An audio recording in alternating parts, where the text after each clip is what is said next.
तमाम कबूतरबाज भाइयों को मेरी तरफ से अस्सलाम वालेकुम। उम्मीद करता हूँ कि सब दोस्त खैरियत से होंगे। लो जनाबे वालियाँ माशाल्लाह शौक करो जोड़े वाले पीस बंद जोड़ां दे लम्मियां हड्डियां 4 मादियां इन्हां च ते 4 नाल आ टैड़न मादी है सियालकोटियां कसूरी कबूतर पर कुंडे का इंशाल्लाह शौक करावांगे तुहानूं मज़ा आएगा। ते जेह्ड़े दोस्त वीडियो दे नए हैं चैनल भी सबसक्राइब कर लैन नाल ही बैल दा बटन ओह्दा भी नोटिफिकेशन ऑन कर लो ताकि मैं जेह्ड़ी नवी वीडियो लवां तुहानूं आसानी नाल मिल सके। नलकाना साहब वाले लाखा कबूतर आ मादी है नाल आ जीरी मादी है आ रामपुरी कबूतर आ गोल्डन आ सामने कसूरी आ टैडन मादी है सियालकोट ठीक हो गया। 8 पीस 8 के 8 ही मिलने। लोकेशन मेरी फैसलाबाद है। नाम मेरा मोहम्मद शाह नंबर मेरा 0312 25408 यही कॉल नंबर है यही व्हाट्सअप नंबर है। चाहे मैंने व्हाट्सअप पर रबता कर लो चाहे कॉल पर कर लो परिंदे मिल जाएंगे।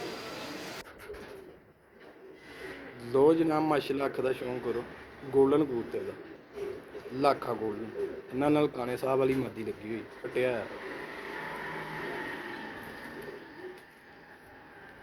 आयरी दुम शुम आयरे नलकाने साहब नलकाने साहब वाली मादी अख देख लो माशाल्लाह कुंदा चेक कर आ दो मेरी आयरे पंजे बॉस की अखा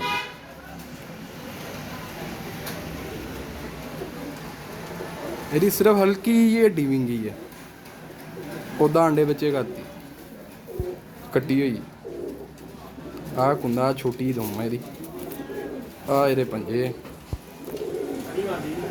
लो जनाब माशाल्लाह कबूतर का शौक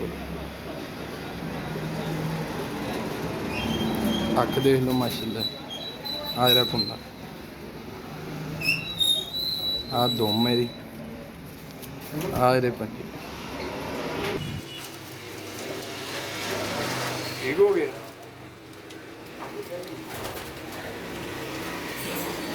चौथे दिल पे भी चेक कर लो इन्हां च कट्टे हुए भी आ ते सर पीस भी आ कसूर है